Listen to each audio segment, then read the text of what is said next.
This battle might be won, but your war for the truth goes on.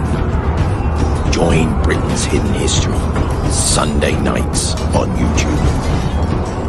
Paul Smith and guests lead the search for truth.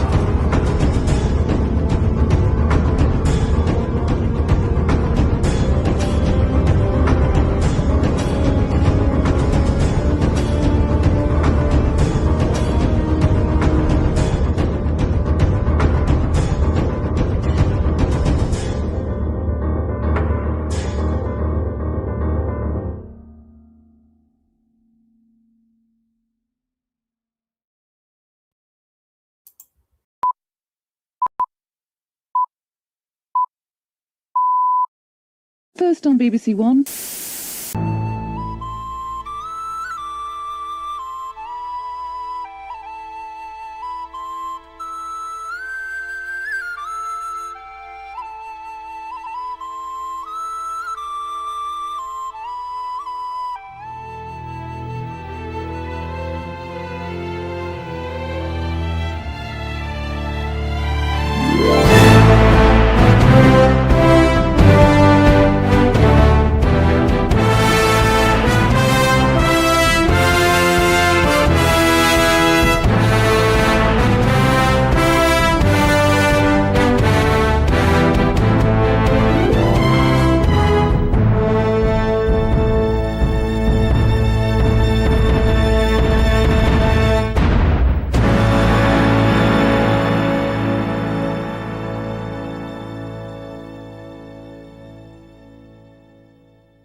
Good evening and welcome to episode 59 of the History CV of Britain. I am your host Paul, and in this evening's show I'll be talking to not one but two guests on King Arthur, or King Arthur's The Forbidden Tradition.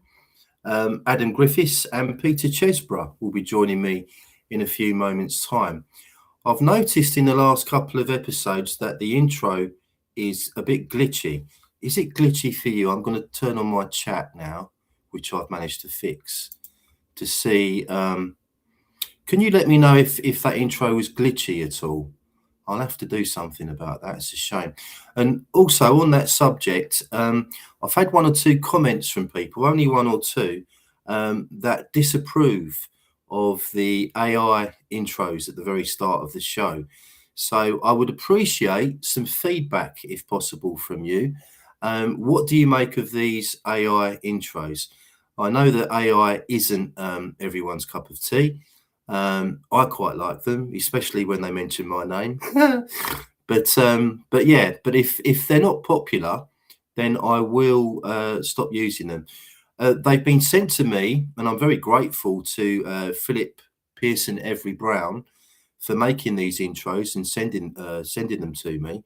But if they're not popular, a bit glitchy. Thank you, Marshall. I'll have to try and sort that out. It's too good an intro to be glitchy. If it turns out that people don't like them, then I won't use them. But I'd like to use them because I think they're really good. They're good fun. Okay, right. So that's that. Right, just a quick reminder to everyone. I've got 6 people now that have confirmed that they're going to be joining me on the 12th of April for the walk across London, taking in all of Nicholas Hawksmoor's churches. And Robert Shaw, the author of this book, will be heading the walk and giving us a talk on the churches. It's a 1 o'clock meetup outside of the Greenwich Observatory entrance. And then there's 8 churches we're going to take in. It will take about 3 hours to do the walk. And then we're going to the Bloomsbury Tavern for a burger that apparently costs less than £20, which is quite something for London, and a shandy possibly. So that should be good. And Robert, by the way, followed up Architecture of Power with this book, Traces of Troynovantum, which I highly recommend. I've read it. It's absolutely brilliant. So both books really are focused on London. This one was really, really, really good. So get yourself over to the Kimroglyphics website and you can find Robert's books along with a lot of Wilson and Blackett stuff as well. Talking of which, I finished this week, and huge thanks to Stephen Lashbrook, who's probably in the chat, for sending it to me. Unfortunately, it's out of print at the moment. Hopefully that will be remedied in the future. It's a brilliant book. It takes in a lot of history, particularly around the 1st century. We get on to where Jesus is buried in the final chapter or two, really, but it is a fabulous read. I loved reading Alan Wilson, such an amazing historian, so much knowledge, and such a great interpretation of British history. And I can't recommend this enough. So hopefully it'll be back in print soon. I'm reading from this book and uploading chapter by chapter onto the channel in an audiobook form, if you like. So look out for those. I uploaded chapter 1 about 3 or 4 days ago. I hope you enjoyed it. If you haven't heard it yet and you've not read this book, check it out. Watch that video or listen to the video, because it's an absolutely brilliant read. Fantastic stuff. Right, okay. Oh, and one final thing about this. Next week, I will be presenting the show on my own. I'll be flying solo, and I'll be presenting information and evidence from this book.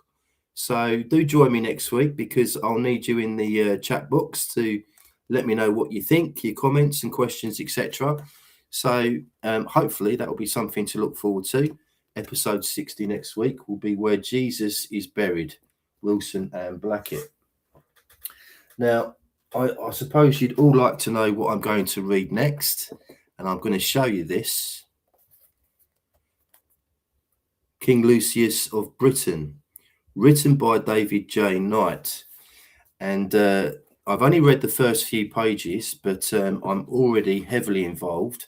He's a very good writer, and he's coming at this very much from the British perspective, because in recent years, there's been an attempt by academia to take Lucius away from us, much like Arthur, really, and place him in Edessa for some odd reason. I think they identify him as Abgar VIII, King of Edessa. So, yeah, so search me. But this so far is proving to be a very good read. So I highly recommend that book, King Lucius of Britain, David J. Knight. And apparently, as you can see from the front cover, Lucius bore a striking resemblance to the Cowardly Lion from The Wizard of Oz. There we are. Anyway, right. Okay. I've done that. Right. Okay, let's have a quick look in the chat box to see who has joined me this evening. Let's scroll back. And as always, I'm joined by Marshall Abrahams. Thank you, Marshall. I hope you're well, looking after yourself. Then we've got Elliot Flynn. Good to see you, Elliot. Robert Paul Corliss is with us as well. Andrew Christie. Wouldn't be the same without Andrew. John of Tadley. Wonderful stuff. I'm very hopeful that John will be joining us on the walk in London on the 12th of April. And we've got Dean Morgan is here. And we've got Meg, who told me about the hype button. Yes, I'm so guilty of not asking people to please like the video, please hype the video, which I think you can do on a mobile phone device. I'm not sure if you're watching this on a laptop. I'm not sure that you have that option, but do try anyway, because it sends us up the algorithm. If you're new around here, please do subscribe to the Britain's Hidden History channel. We're trying our best to continue the amazing work that Ross Broadstock did for years on this channel. It's not an easy task, as I'm sure you can imagine. So we're doing our best. So do subscribe. Lord Batty is with us. Hugh the Mighty Evans is here in the house as well. Hope you're well, Hugh. Stephen Lashbrook, there he is. Good to see you, Stephen.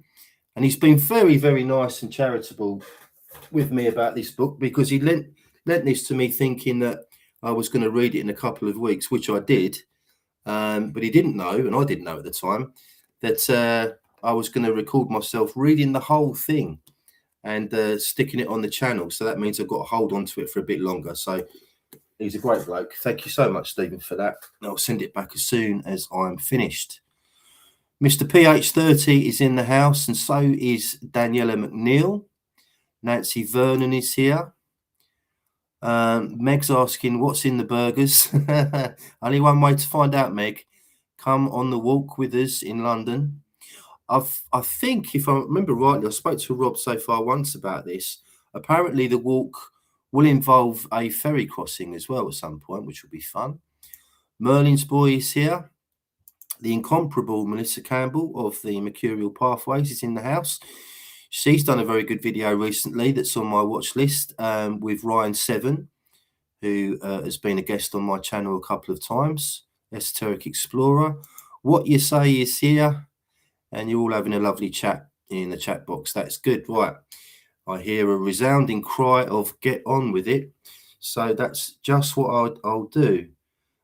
Questions in capitals, please. Yes. So would really appreciate your questions this evening. Put them into the chat box in capital letters, because I'm not getting any younger, and you don't want to see me doing this all night because it's not pleasant. So questions in capitals, please. Now, before I bring on my guest, let me just set that up. 1 second. Right. Let's go there. Okay. Before I bring on my guest, just one thing. I reached stage 2 in this history stuff, this hidden history stuff yesterday. It was quite an interesting day for me. Stage 1 is discovery. So over the last few months, I've been reading several books, watching several videos, and getting my head around all this hidden history stuff, and thoroughly enjoyed it. It's been an amazing experience. Yesterday, I hit stage 2 for the first time, and stage 2 is anger. Yes, I was really, really angry yesterday for 2 reasons.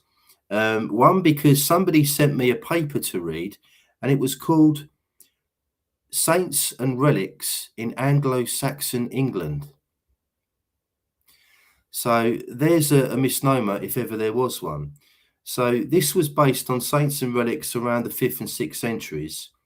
And England wasn't a country back then. That's the first thing.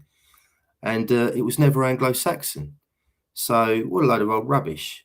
That peed me off a little bit. But what really got on my nerves was later on yesterday, I got embroiled in a debate on Facebook in a group chat, as you do.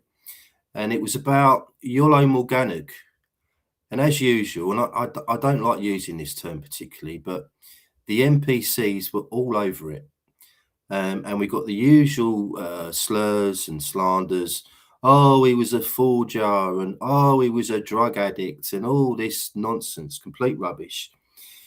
The guy did take laudanum. He was not a very well man, from what I understand, and suffered lots of pain throughout his life. And in those days, you couldn't go down your local high street and pop into your local chemist and get something for the pain. You had to find anything you could get your hands on and self-administer it. So this really is just a slanderous thing to say about somebody. I mean, if you bear in mind that Queen Victoria, she used cannabis in liquid form for her menstrual cramps, and she also used cocaine leaf syrup as well at times. So I don't hear any slanderous remarks about Victoria.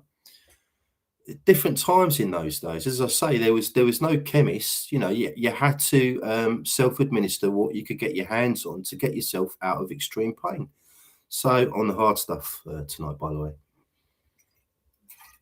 Oh, that ginger beer's really got a kick in it. Right, okay. Right, enough waffle from me. Let's bring on our guest, shall we? So in no particular order, please give a very warm welcome to Adam Griffiths. Hi, Adam. Hi, everyone. How you doing? All right? Very well, mate. And yourself? Yeah, not too bad, thank you. Good. Just about getting over yesterday in my heated debate. Takes a while. And here's Adam's partner in crime, Peter Chesborough. Hello. Thanks for Your joining green me. room is rubbish, mate. What's that? Your green room is rubbish. My green room? What do you mean? What's wrong with it? I thought me and Adam would be able to sit back and Oh, bowl of fruit, maybe glass of champagne. You know. I'm working on it. Yeah, all right. We'll I'll have let to you sort off. something out. Yeah. Brilliant stuff. Okay. Right. So, King Arthur. This video is called King Arthur Forbidden Tradition. So thanks, Adam, for that one. So I suppose really the best place to start with all this is why is King Arthur no longer officially considered to be a historical character? Adam, would you like to go first? Yeah, can do. So I think one good way to start looking at this is with when Henry VII came to the throne after 1485. Mhm. And in 1502, a papal agent and humanist scholar from the Vatican called Polydore Virgil came to England.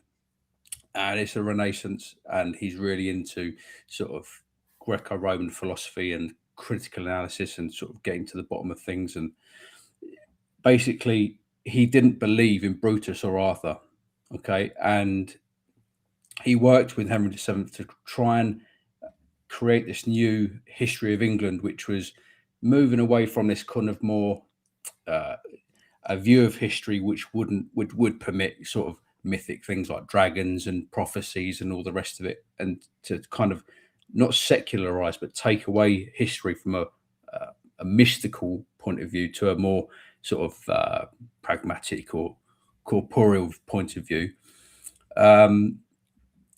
And yeah, I think that's when the attack on Brutus and Arthur begins, really, because I mean, up until that point, the notions of Brutus and Arthur were employed by Plantagenet rulers who are really into this stuff and really sort of wanted to work with that more metaphysical side of thinking about history.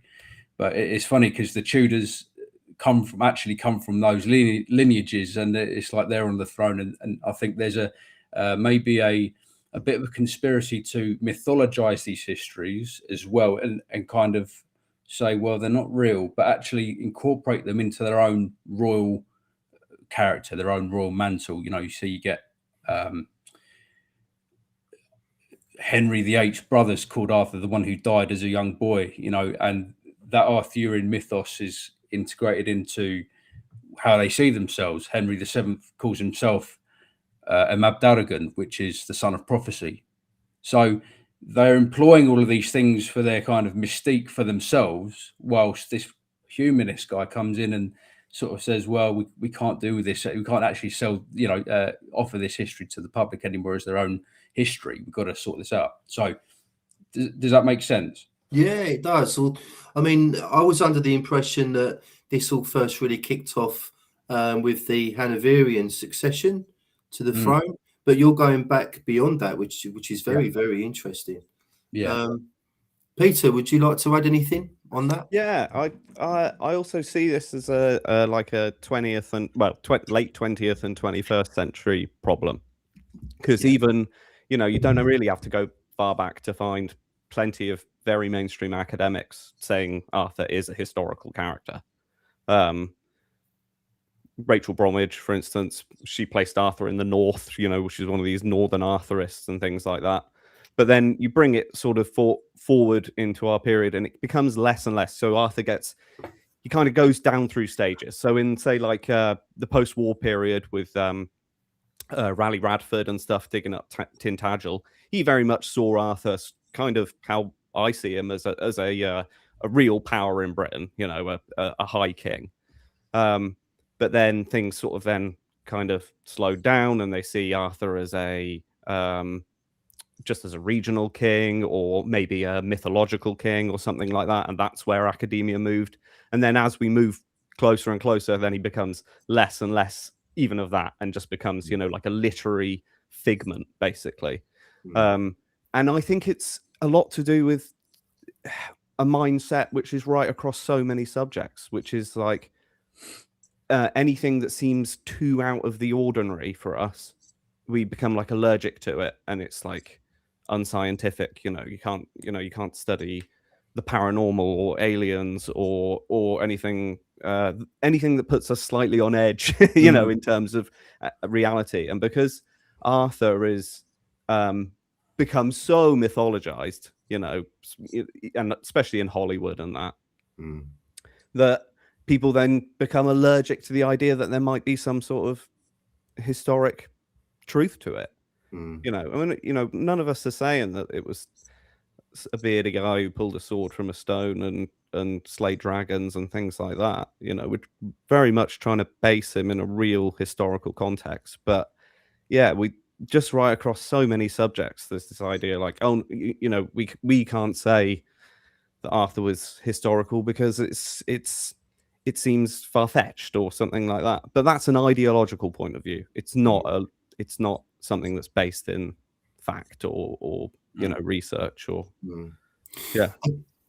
I remember, because we've spoken before on camera, Peter, on my channel Esoteric Explorer, on this subject, and I seem to remember that you said that although Arthur is currently not considered to be a historical character, all of this is very political, and it's like a pendulum that swings one way and the other. So in the future, the pendulum will swing back. Are you still of that opinion? Yeah, absolutely. And I think I also said at the time, I'm really optimistic that more evidence can come to light as well. I don't think we've got everything we will ever have on the subject. I think there's more manuscripts out there. I think there's more archaeological evidence out there. Yeah. Okay, brilliant. All right. Alan, I was watching Ross Broadstock yesterday, and he said something that Alan Wilson said. Apparently, Alan Wilson said that if it wasn't for the memory of Arthur, British history would have been lost forever. What did he mean by that exactly, do you think? And why should anyone set out to find King Arthur in the first place, anyway? Oh, sorry. Go on. Peter, you go. Peter. Right. Okay. So, the way I take to mean it is that, so when you look at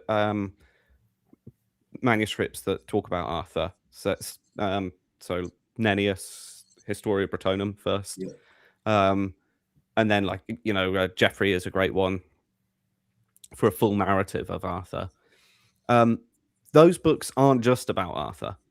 Now, although Geoffrey's one, there's a kind of a disproportionate amount of it is about Arthur compared to all the other subjects, but there is, they're books full of other things, but for some reason it's Arthur that has caught the popular imagination.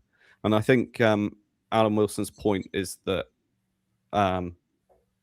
without Arthur, then all of that other stuff, all the other things we're interesting looking at, you love the first century, early Christianity stuff, all of that would have also kind of faded out if it wasn't for the general like passion that for some reason Arthur still inspires in people. Was there more to the question, or does that cover it? Well, I did ask as well, why should anyone set out to find King Arthur in history anyway? Perhaps Adam, you'd like to ask. I think Adam's would be a good one for that. Well, I have just having a little flick through this book today, Legacy of King Arthur by Chris Barber and David Pickett. It's a great book, really good for kind of if you want to formulate a view on historical Arthur, as well as Artorius Rex Discovered, which is available at Crimoglyphics. Quick plug. But that book by Barber and Pickett, at the end of it, has got an Arthurian lineage, which means things to people in Glamorgan specifically. Now, I mean, when I started looking at Welsh history, very much quickly came to the kind of conclusion that all the histories in the north of Wales, right? You kind of come up against this kind of more, if you're not fully educated on Welsh history, you'll come up against that pretty soon. And as all my family come from North Wales, I was kind of okay with that. I didn't really need to go looking for anything at the beginning. Now, to find that Arthur is strongly in South Wales through the work of Wilson and Blackett. For me, I helped open up the broader picture of British history and Welsh history. But I think Arthur, I often describe him as a psychopomp, which is like a window into a great understanding of history itself. There's so much history in South Wales that you kind of wonder why there's not more TV shows on it, or fantasy programs, or why is it kept quiet? But to think on your question, why do we want to look for an Arthur? Well, I think so many people might have different reasons for that. But one of them might be, if Arthur's real, if Arthur's a real historical figure, then what I'm getting at is that if Arthur's soldier is a myth, then British history itself is a myth. Does that kind of make sense? If Yes. you begin to substantiate it, then it becomes a reality people have got to deal with. And if let's say there's vested interest to keep a lid on it, then there we are. Yeah, brilliant. I suppose really, I could compare that to I've been searching for Jesus, not so much in a spiritual sense, but in a historical sense, for many years. And I've interviewed Ralph Ellis on several occasions, and many other people. And I think it's because when you've got this kind of this character in history that is so gigantic, you want to know who they actually were and where they actually came from and what they actually said and did. So it makes perfect sense to me what you said there, definitely. Okay, let's get on to Wilson and Blackett and the son of Magnus Maximus, who was Mascon Wledig. Have I said that correctly? I hope so. Mascon Wledig. Thank you. Cheers. Yeah, I was close. So he was, according to Wilson and Blackett, the first King Arthur. What would you say is the best evidence for, I think it's Androgathius, isn't it, being King Arthur? Is it Androgathius? Well, that's a conversation in itself. Pete, that's a whole episode, Paul. Yeah. If you could just narrow that down into a 5-minute answer. Sharp. You want to make a few shorts out of this as well, don't you? Well, okay, so Magnus Maximus is outside of Arthur, is a very strongly established figure in the Welsh historical canon, as well as the kind of legendary canon, if you will. Now, the idea about Androgathius being his son, I think, because in the manuscripts, in the genealogies, Androgathius himself, as far as I'm aware, in the manuscripts I've seen, he doesn't actually appear as Androgathius. He appears as Anhun or Arthun, right?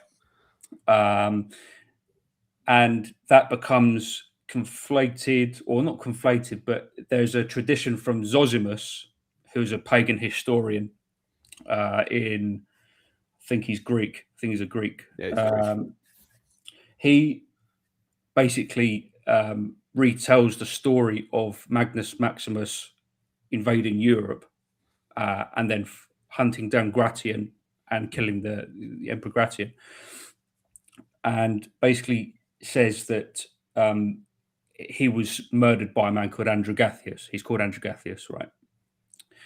Now, Androgathius, you've got to bear in mind, it's a Greek name, which denotes, it's an epithet, basically pure and manly, or strong and manly, or something like that.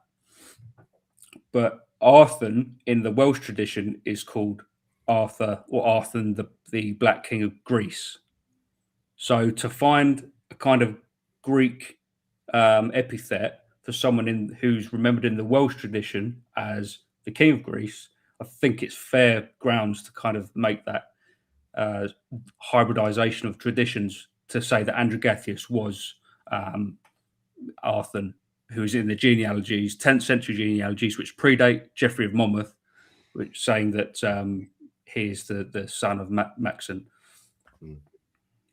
Yeah, I mean, it's worth pointing out things like we've got these succession lists, and we don't know what the relationship technically is between these people.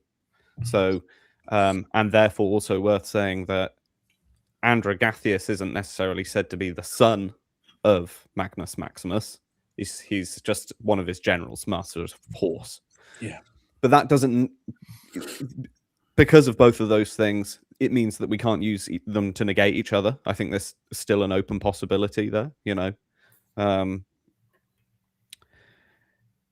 It's just one of those things where it's like you wish there was a bit more evidence as well, you know, just something else to bring it together. But certainly by the association with Magnus Maximus, similarity in name and the narratives, it is really interesting. It's such a compelling idea.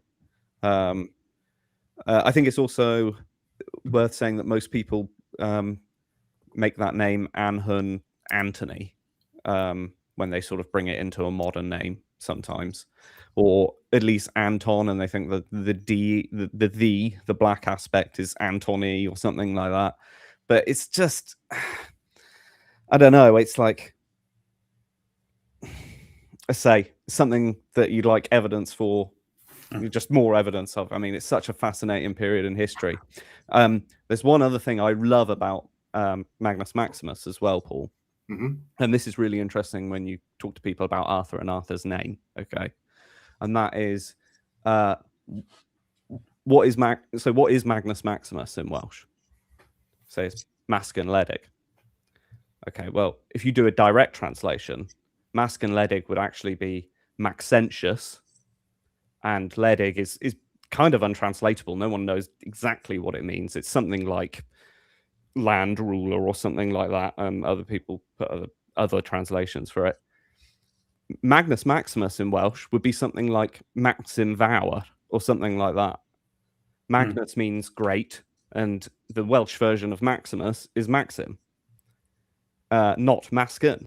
So when it comes to the sort of how Arthur's name can be brought through history, we can point to a really good example where Magnus Maximus is uncontroversially the same person as Masc and Ledig, yet they have two different names in Welsh and Latin. Okay, was he Spanish, Magnus Maximus? Was he actually British, or was he? I'm sure I've read that he was Roman citizen, Paul. So they're. He would have had family all over the shop, probably, and also like where you're raised. Does that make a difference to where you're from and who you are? Like, I mean, a bit like Constantine the Great in that respect. Yeah, absolutely. A citizen of the empire, in a lot of respects. Okay. Yeah.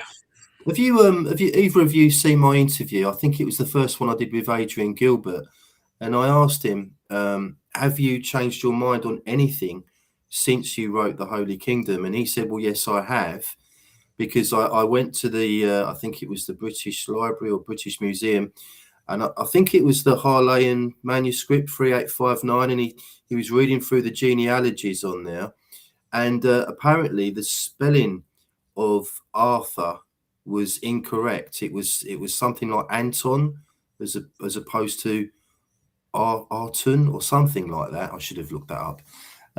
But do you see where he's coming from with that? Because he no longer believes that. Seen it written loads of different ways, and I don't. I've seen the like manuscript representation as well, and I think part of the reason is to do with how people have interpreted the lettering, which in itself is an entire subject which people go to study it for years. So I don't know. He's seen a lot more of the original manuscripts than I have. So one thing, just to add on the end of that, the part that has sold me basically on Arthur 1 and this Magnus Maximus, Androgathius kind of story is that when we look to Geoffrey of Monmouth, the stories which popularized the tales, it's this. It doesn't call it Magnus Maximus. It's Maximinius in 1 minute, and then it's Maxentius on the next page. But he's reciting the story, of the Magnus Maximus campaign from Britain into Western Europe through the Alps, and defeating Gratian there. So that's the part. I think that's the main part. It's the pattern of that story which sells it for me. I'm not worried about the nitty gritty of how things are recorded in a manuscript. I think the broader picture actually coheres perfectly. Okay. Yeah, that's a good point. That's a good point. Yeah. Brilliant. Okay.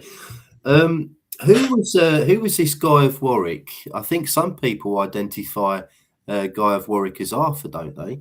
Who was he, and how is he connected to the first Arthur? Well, I had a quick look at this because I haven't done a deep dive into this personally, but what Wilson and Blackett say basically is you get this folkloric character from the late Norman period, or late Plantagenet period, sort of 13th, 14th century, who basically repeats these patterns that you get in the Arthur I Magnus Maximus story, right? There are some patterns in the story which resemble each other, and then when he gets back to Britain, there's like a boar hunt, a bit like with Arthur in the Welsh tales and the Mabinogi.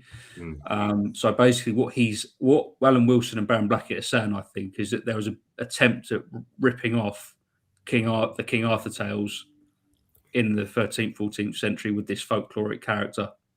So I don't think they're connected at all. And I just, it's strange. I need to know more, and I do. To be honest, The Welsh antiquarian Edward Lloyd, I think, was the first person to mention the similarity between the stories.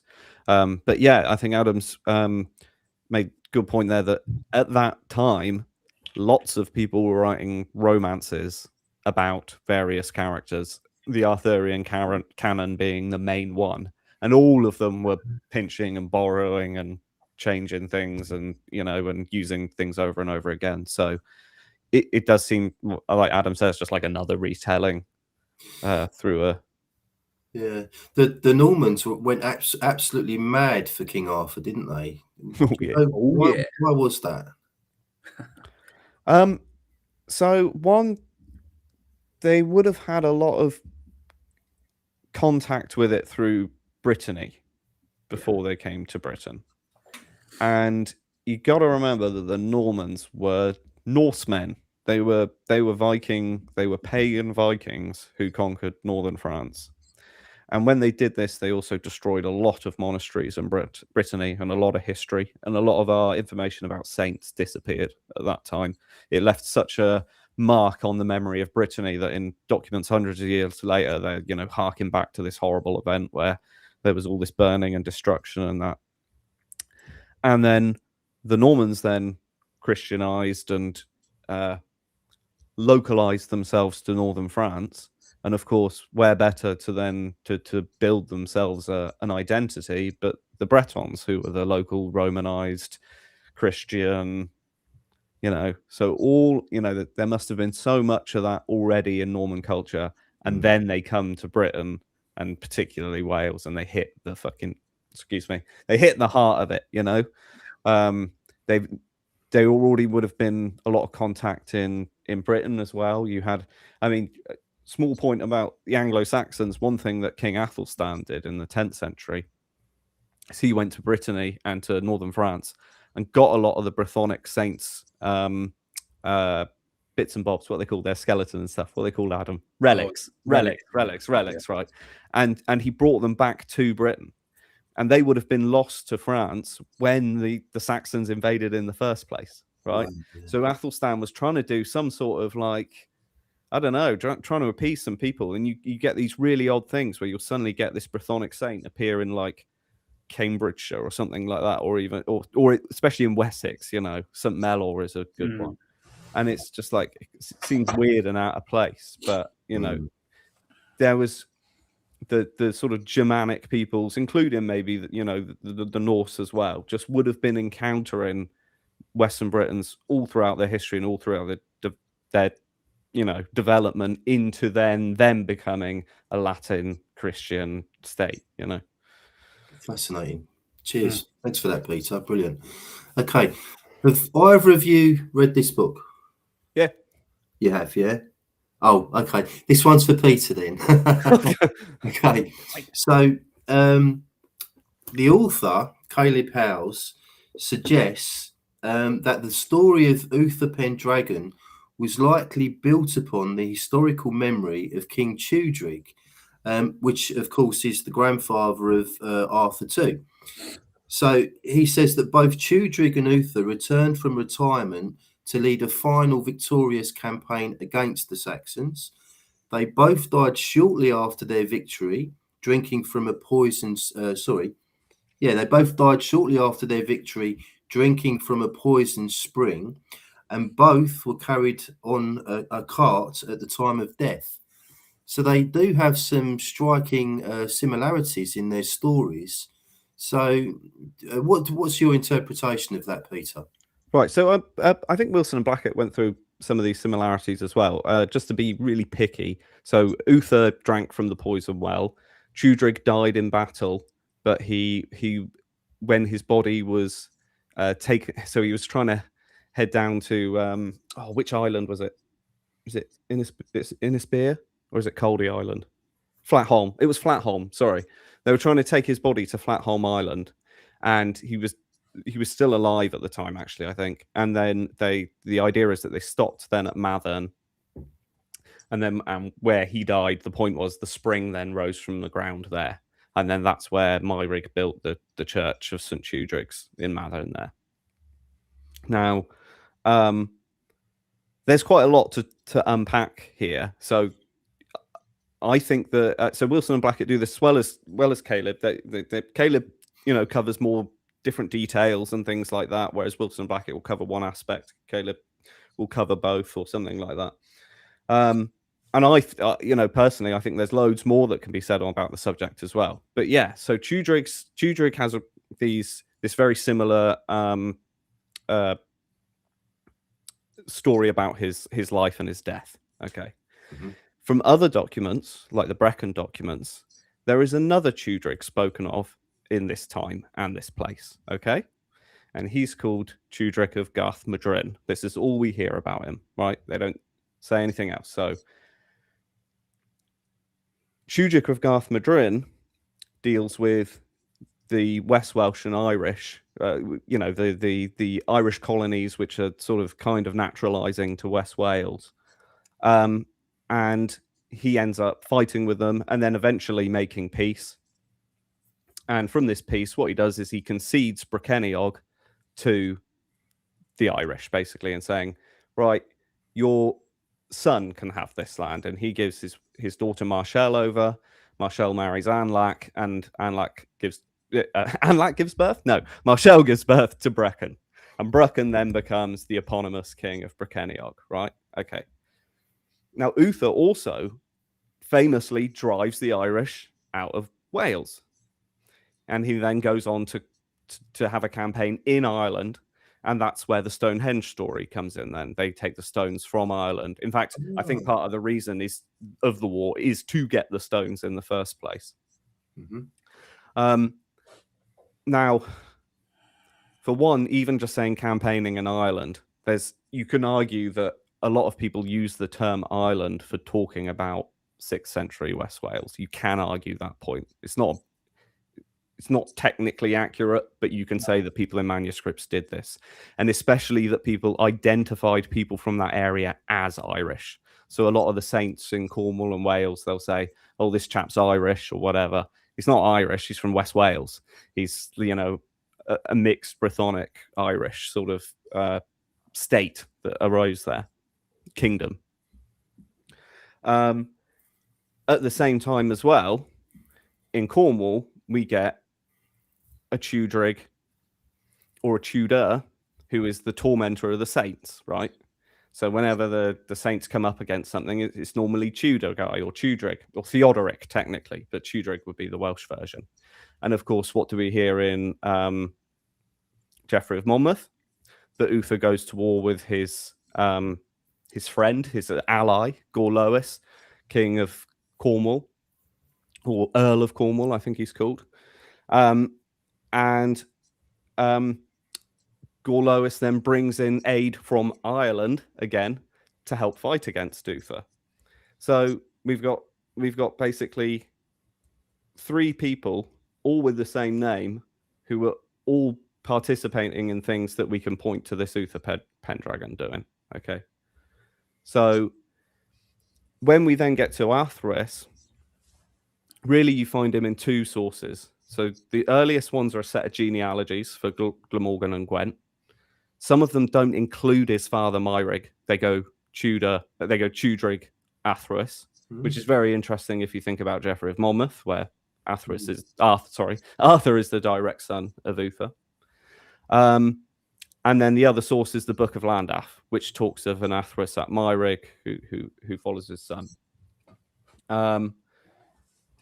So bringing them together, all of these traditions together, you then get this person with an Athrus name following someone called Tudrig or Theodoric. And these Theodorics, if you combine all these stories, really, really build up a character so similar to Uther Pendragon. And for me, that's probably one of the most compelling aspects of the Silurian Arthur hypothesis is this strong identification of this Tudrig character in this period. Now, there's arguments about all the chronology and the names and the identification, which we can go into at some point. But again, that's a whole episode. But I love talking about it. I think it's a fascinating subject. Yeah, definitely. Okay. Right. That's Adam's turn. I need a drink. Well, I will just add something on the end of that. I mean, I think just really to reiterate, Peter, really it is when we think about Arthur, and like the whole context of Arthur, it's like when you look between Athrois and Magnus, you get all the content you need. Do you know what I mean? And it's like, or a large chunk of it anyway. And I think one way to think about Arthur and this genealogy timeline is kind of like Arthur 1 makes up like 25%, let's say, and then Arthur, or 30%, whilst Arthur 2 makes up the other 70%. And I think really to take a long view at the whole context of that genealogy, everything starts to unpack. When you say to people there's 2 Arthurs and one's a thing, one's a emperor and the other one's his like ancestor, it's a great introduction, but actually these things really need fleshing out, and actually a lot of the content is there. Brilliant stuff. Okay, well, I can feel that we're moving on to Athrois, so I suppose we better move on now. So what is the best evidence in both your opinions on Athrois being King Arthur? What is the best evidence? I know Peter just mentioned some of the Welsh documents, but for you, Adam, what is the best evidence for Athrois ap Murig being King Arthur? All right, so I've had a little look at some of the other traditions recently for my own book, and I mean I started off years ago with was it The Lost Kingdoms by Alistair Moffat, which talks about a Northern Arthur, but really all he's going off, this guy, is, I hope I'm not misrepresenting his work at all, but there are 12 battles recorded in Nennius, which, like, most of them, like 9 or 10 of them, are in the north, are in Scotland, right? And Wilson and Blackett agree with that. Largely that the Battle of Douglas, a Dubglas, the Battle of Gleen, and then you have like the Battle of Caer Leon, which for many people put that as Chester up in the north of England, which is based on Bede's idea, an idea that came from Bede, which was linked to a battle in 613, which, if we refer back to the Welsh history, the Welsh traditions of when Arthur was, if we go to a manuscript called Igadodin, which was it's a recital of a conflict in a battle which is agreed happened around 598. Okay, which mentions a Gwardir, okay, which is a kind of variation of Arthur, in reference to Arthur. So Arthur is afforded as a kind of measuring stick against how to be the warrior. So I think the quote goes something like, he this guy was great, but he wasn't no Arthur, right? And we're talking about a manuscript which was talking about events at the end of the 6th century. Now, there isn't a consensus as to whether this document is like a later interpolation which adds Arthur onto it. Let's say it's a 9th century interpolation. The British traditions at that point were saying that the end of the 6th century was too late to be Arthur, right? The end of the 6th century is too late, which coheres with the timeline given by Wilson and Blackett, which give the years of 503 to 575. So that chronology, that part, if we looking at other Brittonic traditions, we get to this, we starts pushing towards this point of the early 6th century and there's mid 6th century, which cohered by Gildas, who people can't really agree on what date because he dates the Battle of Baden to 44 years before he wrote it, which was, I think people roughly agree, was 520 or something like that. And the point about the dating of Athrois is, we'll get onto that, won't we? So I'll leave this bit. I think that the chronology is correct for Athrois. We'll get onto why that is. The other piece which really convinces me about Athrois is the fact that he's remembered as a prince. That's a really good part. That's really good. And people say, "Oh, you can't say he's King Arthur because he wasn't a king." And okay, all right. Well, do we have to unpack this one to the experts? Do we? Prince, obviously, Peter is introduced me to this. The fact that it means Principe and it's a descent from Roman emperors, and this is something that the Welsh rulers did to antagonize their enemies, to say, look, all right, we're from Roman imperial stock here, so don't mess with us. And you've got that. You've got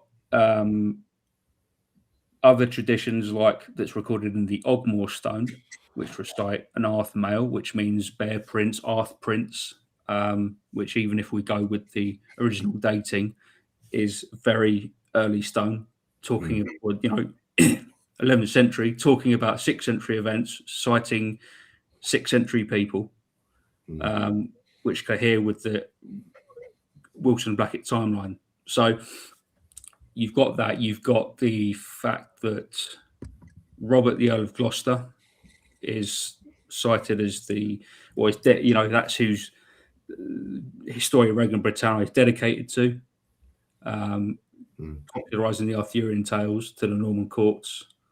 They didn't do that for no reason. So there is a huge timeline as well that between those points and all the way through to let's say at the end of the Stuarts, which always point Arthur to being at Caerleon or southeast Wales.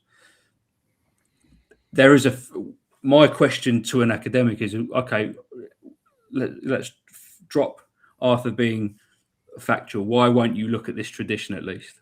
You know what I mean? There's that thing that's a little bit fishy to me, which you never see any programs on the Glamorgan tradition at all, but there's so much meat in there. You have to really wonder. Now, we could go into the amount of times he's recorded in Lives of the Saints, Glamorgan Saints. He's pinpointed in Glamorgan so many times. It's kind of like there's more reason to say he's in Glamorgan than anywhere else. So I can't.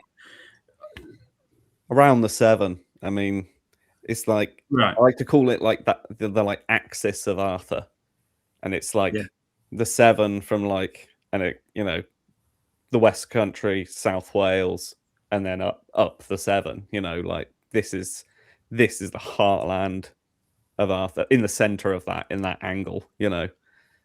I don't know if that's a bit of a weird visualization for people to do without a map, but you know, that area around there is just like so hot with it, as Adam says, especially then from Gwent into Glamorgan, which is why then Athwys is interesting in it, because that's exactly where we find Athwys.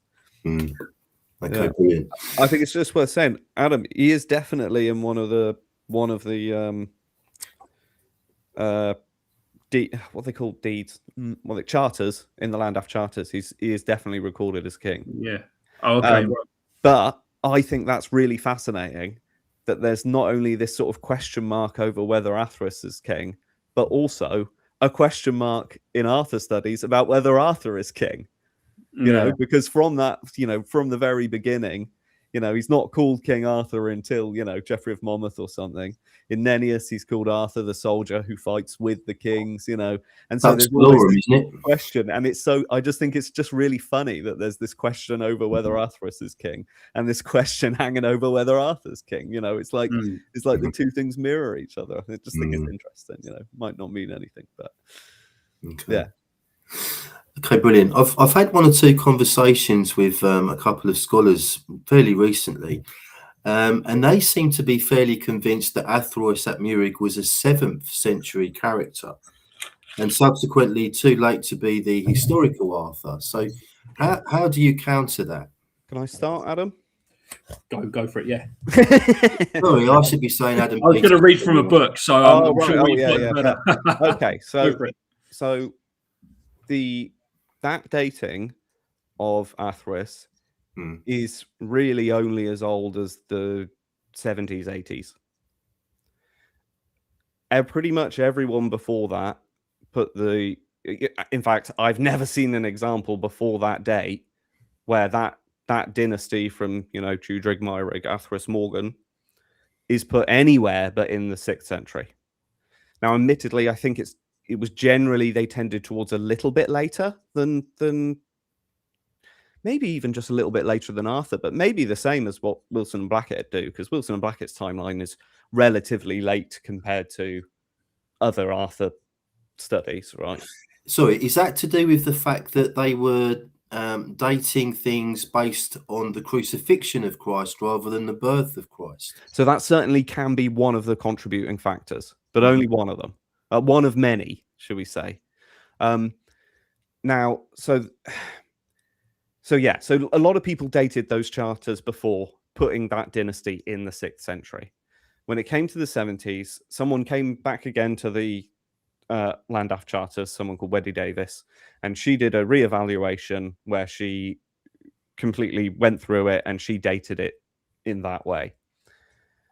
But the problem is that you just end up with people with weird distended lifespans and things like that. One of the main obvious ones is that that dynasty is associated with two saints, particularly Dubricius and Adeusius, right? Dubricius is in the earlier generations, Adeusius later on. These guys are never, ever represented by anyone other than as 6th century saints. You know, Duffrig, Dubricius generally a bit earlier, maybe as a late 5th century saint, and Adeusius maybe a bit later, like into the late 6th century, you know. But, you know, no one's certain on these things. But that's when they are. They're not 100 years later. So how, you know, they can be swearing on the altar of Dubricius in front of Dubricius signing the charter and be from much later. I don't know. And you find this with other academics as well. You'll see other academics commenting on certain people who are mentioned in charters and say, oh, Wendy Davis dates this to this year, but that doesn't really make sense because of this, you know, because of X, Y, and Z. So it's not just, it would be rash of anyone to claim that those dates for that dynasty is like solid historical fact. It's just the most recent interpretation of a very old, you know, the Landaf charters, and there will be many more in the future. More people will come to it and study again. Brilliant. I didn't know it was a recent thing, so thanks for that, Peter. Anything to add, Adam, at all? Yeah, I mean, I'm just wondering on which redating Peter's referencing there, because Barber and Pickett go with another redating around the same time, and they say that there must have been a conversation around this time around. I think they're talking around the 1970. Yeah. This one's 1970, and they say that basically there's a 100-year gap between basically two people get conflated. So Morgan, son of Athrois, and Morgan, father of Ithel or Ithel, they're conflated as the same person. They're two different people. Is their argument. And if you separate those people, then the genealogy comes back 100 years, and then now suddenly Arthur's in the right place, or Athrois is in the right place. There's also two genealogies for Tudrig, which are a bit different. Both of them are the same length. Both of them go back to Masc and Ledig, and both of them are the similar length to genealogies of other 6th century characters. Okay. Right. So, for instance, or at least that are given to them. So they might be late genealogies, but they are, at least the people who wrote those late genealogies seem to think that they can, this is the sort of amount of time that has passed from Masc and Ledig to the 6th century. Okay. Amlord Ledig, I believe, is one of them. Who else? Try and give you some more for context. Definitely Amlord Ledig. Maybe one of the late Geraint ab Urbin ones from the Saints calendars as well is probably a similar length. So people have seemed to think that this, in the life of St. Cadoc as well, it's also implied that Tudrig, Myrig, and Athrois are contemporaries of Cadoc and his father, and Cadoc is uncontroversially a 6th century saint. So yeah. Brilliant. Okay, thank you for that. Just while I think of it, if you've got any questions, I've seen a few that have come into the chat box already, but if you've got any questions in the audience, please put them into the chat box in capital letters for me, because we'll do that very shortly. I'll just ask one more question, I think, first. Wilson and Blackett weren't the first historians to identify Athrois ap Murig as the historical King Arthur. I think there was a guy called John Looney, was it? One of the people that identified Athrois as King Arthur. William Owen Pugh definitely did. Okay. Who was okay. So given that there's been people before that have come along and identified Athrois as Arthur, why do you think when Wilson and Blackett did it, it courted so much controversy? Why was there, so much uproar, if you like, when they did it? It's hard to say, really. I mean, the idea was out of fashion. So, and when something's out of fashion, people just like to be able to dismiss things easily and say, oh no, that's old hat. No one thinks that anymore. What a load of rubbish, Certainly the way they did it probably didn't help. I mean, they were big characters and they, bold as brass went in, which, that's it upsets the apple cart, doesn't it? Yeah. Alan Wilson had a very dry sense of humour. It comes across in this book in a couple of places where I've had to re-record myself reading it because I couldn't stop laughing. I won't mention what, because I don't want to upset anyone, any Christians. But anyway, so... but yeah, it's it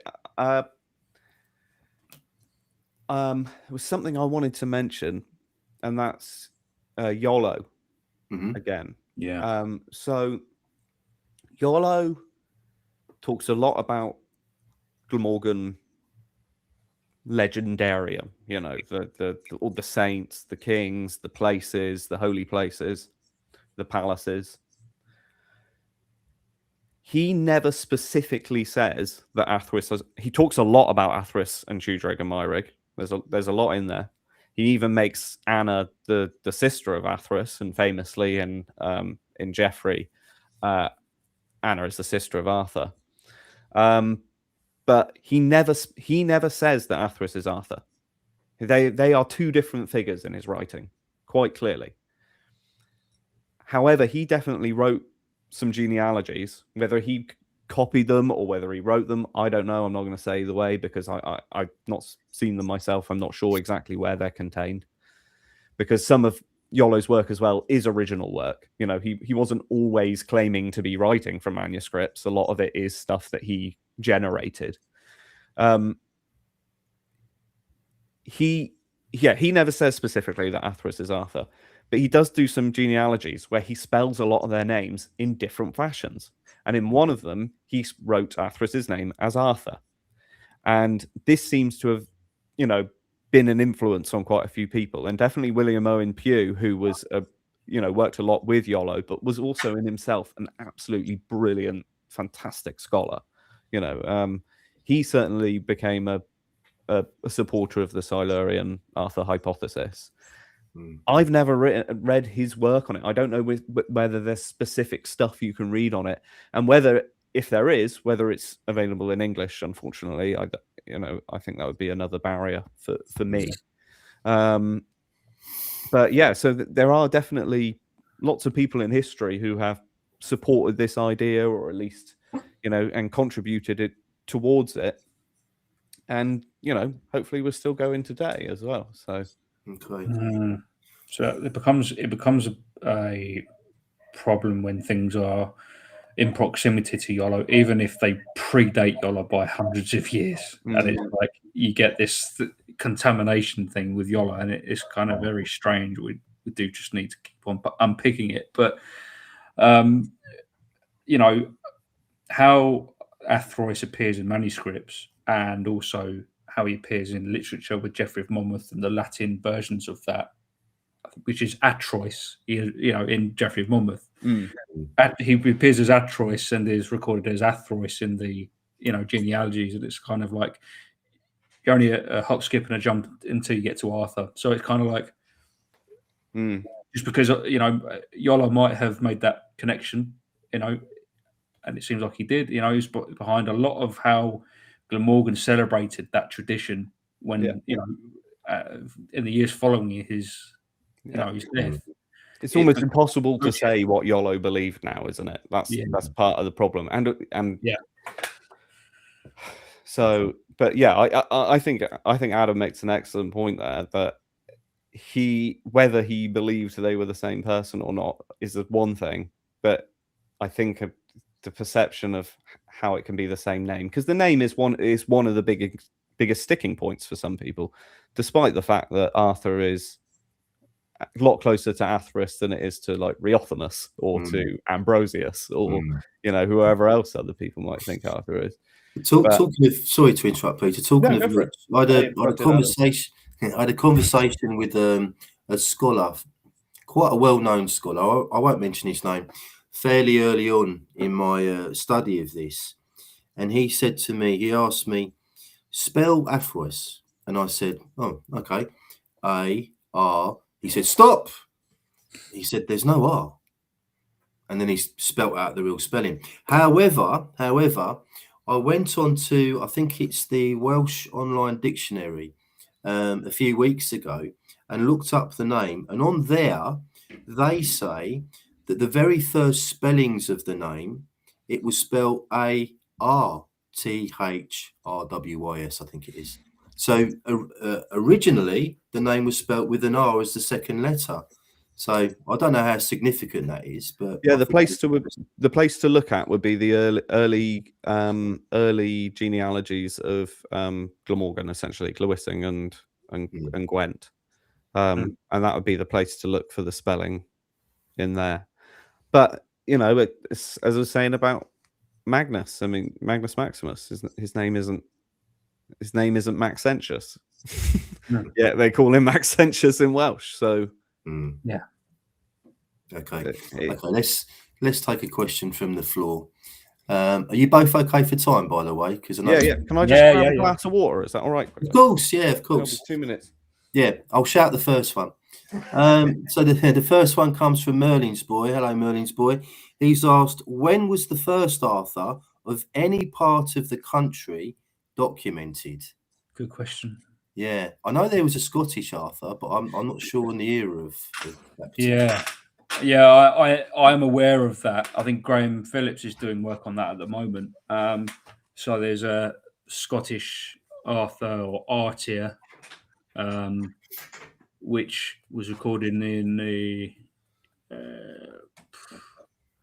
think it's in the late 400s or something like that. It's very early on, but I can't really comment, to be honest. Okay. So it would be. It depends really, because like as we were saying earlier, we've got several different sources from all over. So we got Zosimus talking about Androgathius. We've got the Welsh. If we're talking about Arthur I, is that right? Is that the question? Well, it could be any Arthur. When was the first Arthur of any part of this country, and I think he means Britain, documented? First use of the name Arthur in a recorded? I don't know. I mean, my guess, I mean, for the first recording of Arthur is normally said to be Historia Britonum. Whether that's the first recorded use of the name Arthur, but we don't really have a lot of documents earlier than that. Gildas before that. I mean, I suppose we'd have obviously Latin things where you have the name Artorius and things like that. Okay, let's move on to the next one then. So this is from Magic of Albion, brilliant name. Why are all the graves found in Tintagel on his digs in the 30s empty? Giants covered up or ritual use, not burial? Thank you. So I think we're talking about Raleigh Radford here again. So do you know what? I've actually only ever looked at the pottery stuff that was found there and the buildings. I never actually looked at what they found in terms of graves or not, as the case may be. But honestly, my first guess would be robbery, because those remains were visible above ground to some degree before the excavations took place. And people have lived near there for ages, so I wouldn't be, it's awful, but I wouldn't be surprised. Yeah. Okay, thank you. Next question from Weekend Pendragon.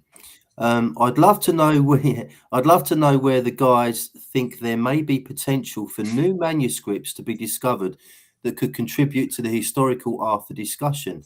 The Vatican archives, for instance. Well, that I wouldn't put it past them, to be honest, because if we go to Cardinal Baronius, he was well on board with the Joseph of Arimathea narrative of him coming to Britain, and he's the greatest historian or librarian that the Vatican's ever had, apparently. So I think they'll be privy to information that we don't have access to.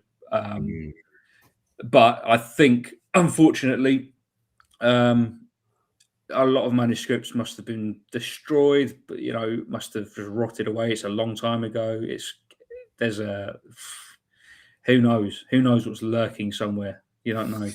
I think it's apparently their collection of apostolic documents and books run on for something like 53 miles, something like that. Can you imagine? Yeah. Okay, right. I remember though, you had John of Tadley talking about it, and he was saying that even compared to some libraries, the Vatican Library isn't even that big. Yeah. There's some which are massive. Right. I think one of them is probably John's. But anyway, I was going to say as well that honestly, I think anywhere that those manuscripts could turn up, it's normally it's normally religious establishments that had them in the past, monasteries and things like that, because that's the places where they were copied and where there were people able to actually read them. But they could be stuck between the pages of any old book. They reuse bits of paper they don't think are useful anymore for writing other things on and turn them upside down and stick them to other things. So honestly, anywhere. Yeah. Okay. Anywhere there's old manuscripts. Lovely. Okay. Hugh Evans is in the chat and he's asked, we've had 6 Georges, Charleses, Philip, etc. Philip Arthur George is now king. How many Arthurs have there been? So, yeah. Good question. Well, I remember, Paul, when we first had a chat about Arthur, and you asked me about if Averagus was an Arthur, Yes. and it's kind of Yes. like, you know, I think we do have to take this long view of history to see kind of where does this Arthurian archetype, if you will, emerge. I think it's important. Some people won't like me saying that. I think it's important, and I don't know an exact number, Hugh. Sorry, but it's a good question, and I think going back to an earlier point in the conversation about kind of why is Arthur not seen as a real historical figure, I think a big part of why that might be potentially is because if Arthur is confined to the realm of myth totally, then he operates in the realm of archetypes, if you will, and people can use that as a kind of metaphysical vein into this story of Britain, without it being kind of, you know, bogged down with facts and figures and things like that. So I don't know how many Arthurs there have been, but it seems like there is an appetite to align oneself with Arthur, doesn't there? When's Hugh counting his kings from?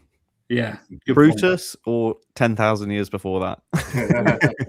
yeah, right. Probably no kings. Yeah. No. Excellent. Talking of all that, Arviragus, Lawrence Main, Druid Lawrence, also believes that Arviragus was a kind of an Arthur.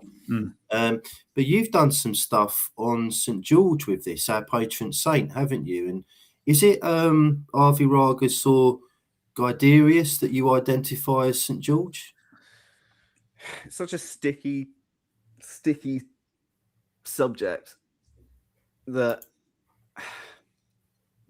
we haven't really revisited in quite a while. But there is this, like, between these figures, these two brothers,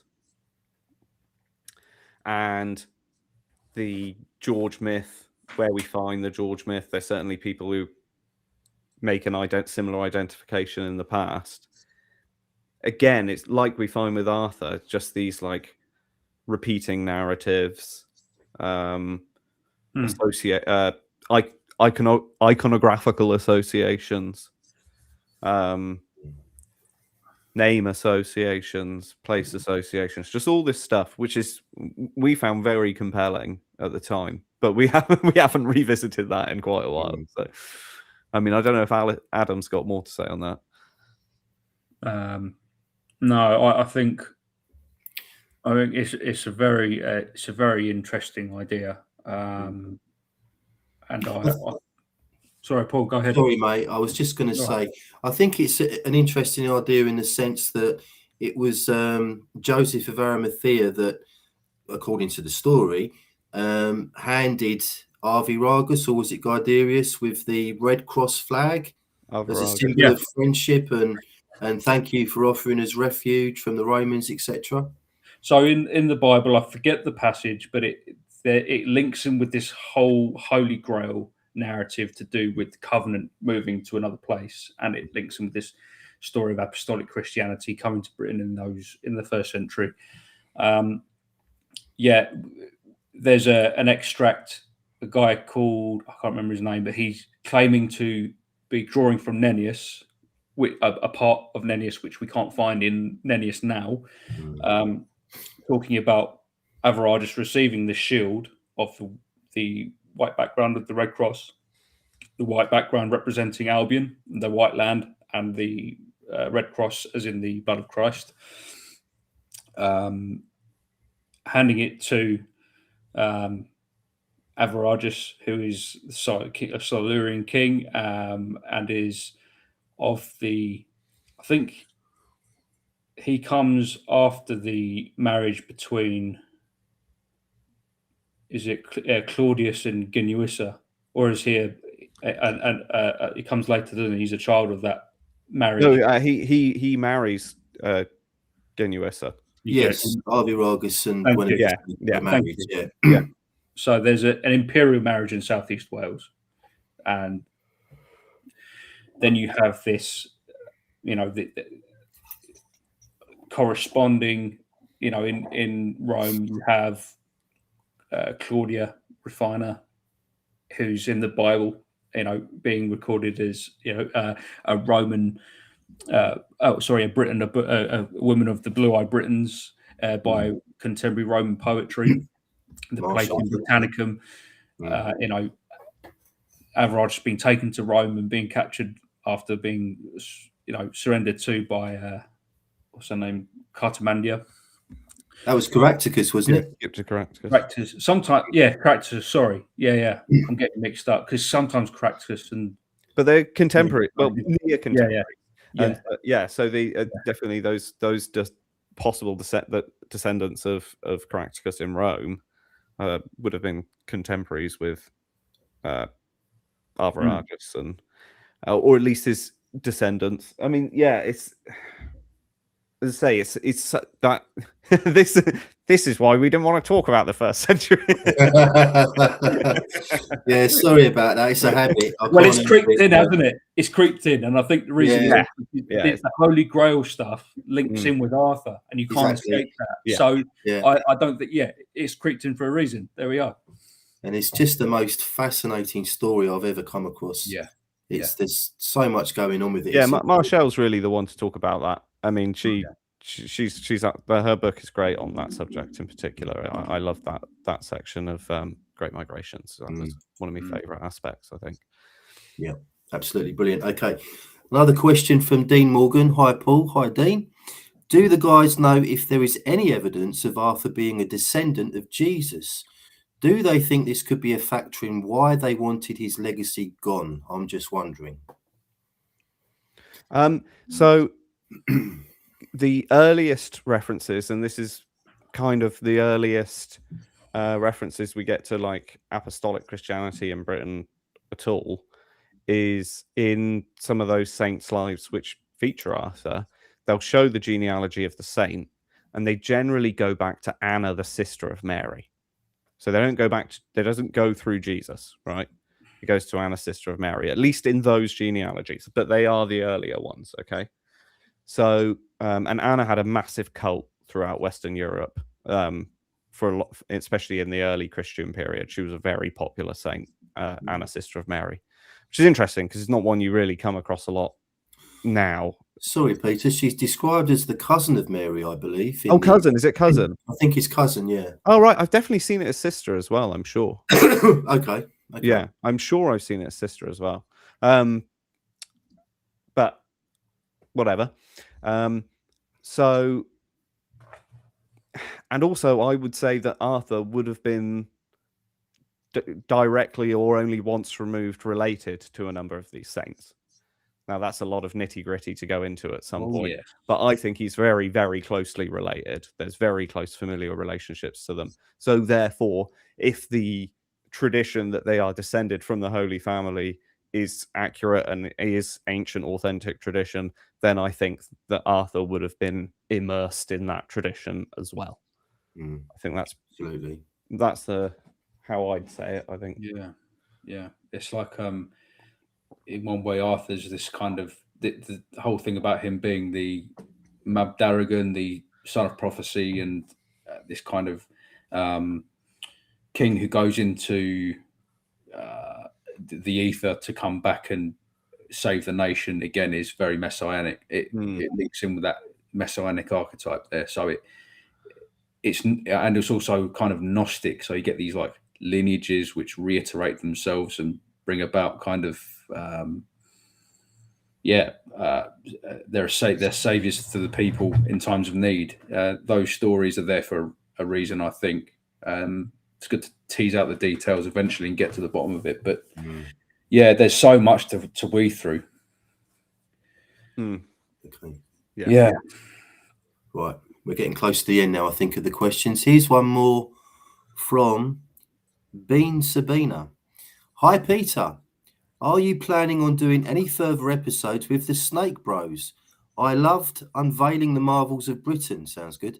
And have shared it with a few friends who also enjoyed it. Great show. Thank you. That's very kind. That's lovely. Thank you for saying that. I'd love to do some more with the Snake Bros. We did talk about doing something on ancient tin mining at some point, but I think they're in Egypt again. You know, they're like Hugh. They're all over the shop, traveling around, seeing the sights. Yeah, so I haven't really been in contact with them since then. They actually work in a winery as well, and they were doing harvest the same time we were recording. And I think I was having a very busy time at work, so all of us were just completely like whacked out and exhausted when recording, but we really enjoyed it. And yeah, I'd love to do some more, and maybe we'll in the future. So keep an ear out, and thank you very much for saying that. It's very kind. The channel's called Snake Bros. Yeah, Brothers of the Serpent. You can Brothers find them of the on Serpent. Okay, Spotify, we'll look out for YouTube, those. etc. Brilliant, thank you. Okay, this might be, I think it is the last question from the floor. It's come from Claire Hughes, and she asked, why is Holyhead and Holywell pronounced as Holly, if you don't mind me asking? We don't mind at all. No. Adam? First, Pete, or it's your ends, mate. It is my ends. It is my ends. Yeah, family come from Anglesey, so Holyhead it's basically, I think, is kind of just the mutation of holy. It must be. It's a medieval kind of mutation from, or the way these words are said is just designed to slip off the tongue a bit better. I think it means holy. These Holywell, you know, Holyhead. Now, Holyhead, I think we can say it's in there as a contender for being Avalon, I think. And there's evidence. Me and Pete have done a video on this on the YouTube Matter of Britain.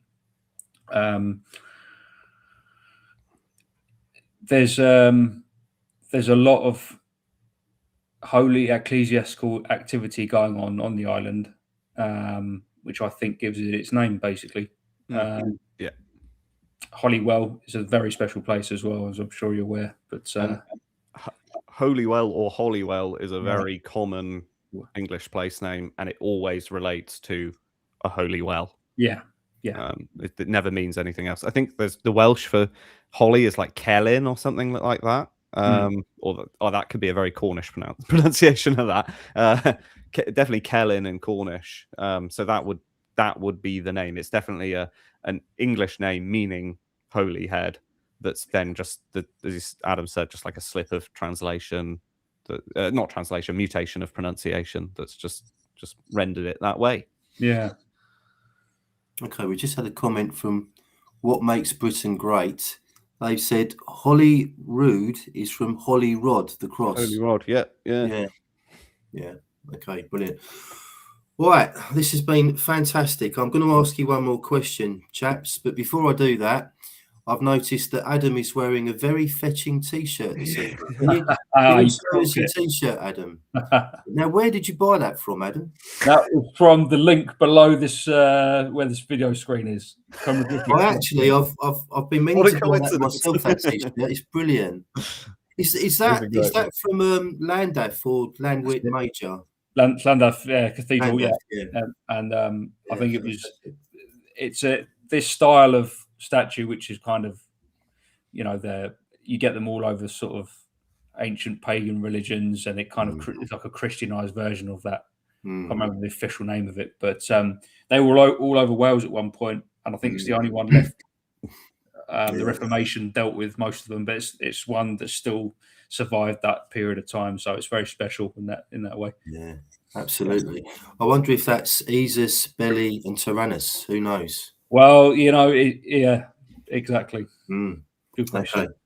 Okay, right. Let's finish on this. So, how can we progress as a channel and a community in terms of promoting our true British history? How do we progress from here, do you think, chaps? Peter, you can go first. Well, yeah, all right. What was the question? No. Details. Find out what the evidence is. Find out where you can find it. Find out exactly what it says. Don't take anyone else's word for it. Not mine, not Adam's, not Paul's. Read it for yourself and find as much more, and then find people talking about it. Then find other people talking about it. Then come back to us. Then go and look at someone else. But details. Get as much of the original evidence as you can and understand it the best you can. Yeah, I hope this video has been a kind of example of how much work there is still to do, and it's kind of like there's grey areas, everywhere. The Britons in History Facebook group on Facebook is a good place to meet people, discuss, and there's people who are absolute wealth of knowledge on there. So get involved with the Facebook group. Feel free, if you've got ideas for videos, ideas for media you want to create, just get in touch. We will hopefully be organising more meetups this year, and the Facebook group will be updating everything to do with that on there.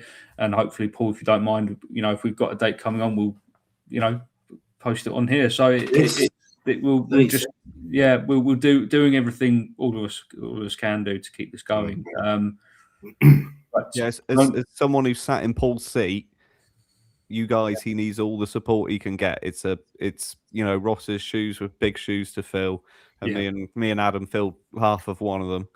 So it's hard work, and he needs all the support he can get. And so Cheers, Peter. Yeah, this is very much a community. Absolutely. Yeah. I'll just add that I've learned an awful lot from people who don't necessarily agree with Wilson and Blackett. Now, I know that's not an easy thing to say on this channel. I'm a big fan of Wilson and Blackett, but I've had conversations with people like Tony Sullivan, who's written on King Arthur, and Richard Johnson, who's got a fantastic YouTube channel on YouTube, and Charles Evans Gunther, and people like this. And I've learnt so much from them about Arthur. So we don't necessarily have to all agree or all have the same conclusions when it comes to this. We can all learn from each other. Yeah. And hopefully debate very politely. Well, I mean, we look at least, even just looking at Arthur, we have to talk about, is Arthur a historical character in the first place?